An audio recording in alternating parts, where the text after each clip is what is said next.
Bienvenidos a Política en Primera Línea. Hoy estamos ante un verdadero terremoto político, una de esas noticias que nadie esperaba, pero que todos sospechaban.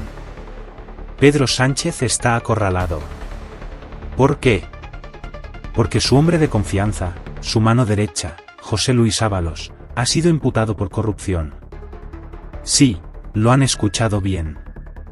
El hombre que durante años ha sido el pilar del Partido Socialista, el ministro de Transportes, el responsable de decisiones clave en el país, ha sido imputado. Pero aquí no termina la historia, ni mucho menos. La pregunta que todos se hacen es, ¿lo sabía Pedro Sánchez? ¿Es posible que Pedro Sánchez, el presidente del gobierno, no estuviera al tanto de los movimientos de su propio ministro, de su más estrecho colaborador? Porque si sabía algo, esto lo convierte en cómplice, en alguien que decidió mirar hacia otro lado en lugar de llevar la corrupción ante la justicia. Pero si no lo sabía, la situación es igualmente grave. ¿Cómo es posible que algo tan grande estuviera ocurriendo justo bajo sus narices y él ni siquiera se enterara? Esto es un escándalo mayúsculo que podría poner en jaque a todo el gobierno. Y es que este bombazo es, literalmente, un misil directo a la línea de flotación del gobierno. Sánchez no puede permanecer callado mientras su gobierno se desmorona. No puede seguir escondido en la Moncloa, evitando responder a preguntas que todos los españoles nos hacemos. ¿Qué papel jugó Sánchez en esta historia? ¿Por qué destituyó a Ábalos de manera tan repentina, sin dar ninguna explicación clara? ¿Fue solo una coincidencia o sabía algo que nosotros no sabíamos? Recordemos que la salida de Ábalos del gobierno fue un movimiento inesperado, incluso para el propio Ábalos.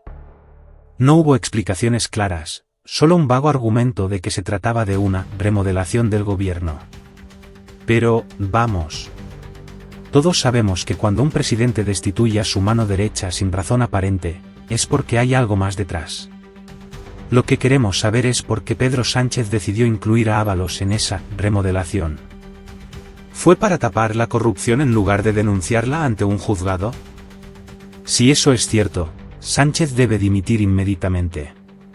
Porque este no es un caso aislado de corrupción, estamos hablando de un presunto delito en el corazón mismo del poder. Pero, si Sánchez realmente no sabía nada, la situación es igualmente alarmante. Porque, ¿cómo es posible que un presidente no se entere de lo que sucede en su propio gobierno? Esto muestra una falta de control y de liderazgo que debería preocuparnos a todos. En vez de dar una respuesta clara y honesta, Sánchez ha optado por encerrarse en la Moncloa y jugar a la víctima. En vez de dar explicaciones a los ciudadanos, el presidente ha decidido denunciar una persecución judicial, política y mediática contra él. Pero, seamos sinceros, ¿de verdad cree que el pueblo español se va a tragar esa excusa? La situación es insostenible, y Sánchez tiene que dar respuestas. Y aquí es donde entramos en la parte más oscura de esta historia. Porque mientras la imputación de Ábalos debería estar en la portada de todos los periódicos, Pedro Sánchez ha aprovechado la tragedia de la Dana en Valencia para desviar la atención. Es como si el gobierno estuviera utilizando una catástrofe natural, una tragedia que ha afectado a miles de valencianos, como cortina de humo para esconder el escándalo de corrupción que les está estallando en las manos. Es indignante. Porque mientras Valencia se enfrenta a las consecuencias de la Dana, mientras los valencianos sufren las consecuencias de una de las mayores catástrofes naturales de los últimos tiempos, Sánchez intenta convertir esta tragedia en una excusa para no hablar del escándalo de Ábalos. Es como si estuviera diciendo, miren hacia Valencia, no miren lo que está pasando en mi gobierno. Pero los españoles no somos tontos. Sabemos perfectamente lo que están intentando hacer. ¿De verdad cree Sánchez que va a poder ocultar este escándalo detrás de la Dana? ¿De verdad piensa que los ciudadanos vamos a olvidarnos de la corrupción en su gobierno solo porque Valencia está bajo el agua? Este es el colmo de la manipulación, y los ciudadanos no lo vamos a permitir. Lo que estamos viendo ahora es solo la punta del iceberg. Porque, según fuentes judiciales, la imputación de Ábalos es solo el comienzo. Lo que viene a continuación es una investigación en profundidad que podría destapar uno de los mayores casos de corrupción en la historia de España. Porque hasta ahora, lo que sabemos es solo una pequeña parte de la historia. La verdadera dimensión de este escándalo está aún por salir a la luz, y lo que se ha descubierto hasta ahora es solo el inicio. El Tribunal Supremo va a investigar a Ábalos en profundidad, y lo que salga de esa investigación podría tener consecuencias devastadoras para todo el gobierno. Estamos hablando de posibles conexiones, de tramas de corrupción que podrían salpicar a muchos otros miembros del Partido Socialista. Porque, seamos sinceros, ¿de verdad alguien cree que Ábalos actuaba solo? ¿De verdad vamos a creernos que esta corrupción era un caso aislado? Este es solo el comienzo de una historia que podría hundir al gobierno de Pedro Sánchez. Porque cuando la verdad salga a la luz, cuando se descubra todo lo que hay detrás de este escándalo, muchos van a tener que rendir cuentas. Y entre ellos, el primero debería ser Pedro Sánchez, quien, como presidente, tiene la responsabilidad de velar por la transparencia y la honestidad en su gobierno. La oposición no ha tardado en reaccionar. José Luis Martínez Almeida, el alcalde de Madrid, ha sido uno de los primeros en exigir la dimisión de Pedro Sánchez. Según Almeida, es imposible que Sánchez no supiera lo que estaba haciendo su número 2. Y, si lo sabía, debería dimitir inmediatamente. Porque un presidente que permite la corrupción en su propio gobierno, que mira hacia otro lado mientras su mano derecha se forra a costa del sufrimiento de los españoles, no merece estar en el cargo. Esta es una demanda justa, una demanda que muchos ciudadanos comparten. Porque, al final del día, ¿qué clase de presidente es Pedro Sánchez si ni siquiera puede garantizar la integridad de su propio gobierno? ¿Qué mensaje se está enviando a los ciudadanos cuando un presidente protege a los corruptos en lugar de denunciarlos? Este es un escándalo que afecta a la credibilidad de todo el gobierno, y Sánchez tiene que asumir su responsabilidad. La oposición exige respuestas, y con razón. Porque los ciudadanos merecen saber la verdad, merecen saber si su presidente está implicado en esta trama de corrupción. Sánchez no puede seguir escondiéndose detrás de excusas. No puede seguir jugando a la víctima. Este es un momento de rendición de cuentas, un momento en el que el presidente tiene que demostrar si realmente está comprometido con la transparencia y la justicia. La paciencia de los ciudadanos se está agotando.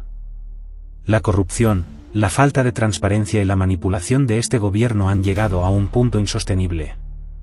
Los ciudadanos estamos hartos de ver cómo los políticos se enriquecen a costa del sufrimiento del pueblo, cómo se esconden detrás de excusas mientras evaden sus responsabilidades.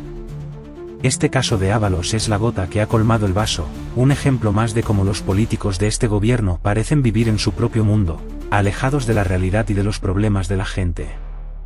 Porque mientras ellos disfrutan de sus privilegios, mientras ellos se enriquecen a costa del Estado, los ciudadanos sufren las consecuencias de su incompetencia y de su falta de integridad.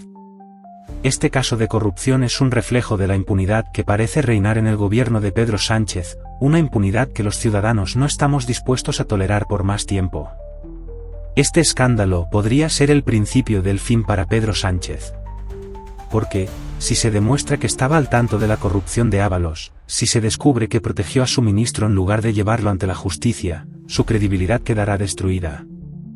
Este es un momento crucial en la historia política de España, un momento en el que el pueblo tiene que decidir si va a seguir tolerando la corrupción o si va a exigir un cambio real. Pedro Sánchez está acorralado, y ya no puede escapar de las consecuencias de sus acciones. Este es el momento de la verdad, el momento en el que el presidente tiene que decidir si va a asumir su responsabilidad o si va a seguir escondiéndose detrás de excusas. Pero, pase lo que pase, una cosa es segura, los ciudadanos no vamos a olvidar este escándalo. Este es el momento de exigir transparencia, de exigir justicia y de demostrar que en España la corrupción no tiene lugar. Gracias por ver Política en Primera Línea. No olvides suscribirte y dejar tu opinión en los comentarios. El viaje, o el mejor dicho, no viaje de la vicepresidenta de Venezuela a España. Mire, la participación del Gobierno de España y la mía en particular sobre esta cuestión es la siguiente. Como usted puede comprender, de visita privada o visitas oficiales de vicepresidentes de gobierno, de ministros y ministras de múltiples gobiernos de España, del extranjero, son muy cotidianas, son muy asiduas. A mí, efectivamente, el exministro Ábalos me informó de esta visita privada de la vicepresidenta Delcy Rodríguez a España, y cuando el gobierno de España se percató de que había unas sanciones individuales a la vicepresidenta del gobierno de Venezuela, Delcy Rodríguez, pues efectivamente se canceló esa visita. Esa es la participación del gobierno de España. Por tanto, cualquier otra cuestión que tenga que ver con supuestas prácticas delictivas tendrán que ser las fuerzas y cuerpos de seguridad del Estado y la justicia quienes los diriman, y quien tendrá que responderlo serán precisamente aquellas personas involucradas. Pero desde el punto de vista del gobierno de España, lo que quiero decirle es que actuamos cuando efectivamente se constató que había unas sanciones individuales, en este caso a la vicepresidenta del gobierno de Venezuela. Por cierto, vicepresidenta, que quiero recordar que el año pasado, en una cumbre impulsada por la Unión Europea con la CELAC, es decir, la Comunidad de Estados Latinoamericanos y Caribeños, participó presencialmente en una cumbre en Bruselas.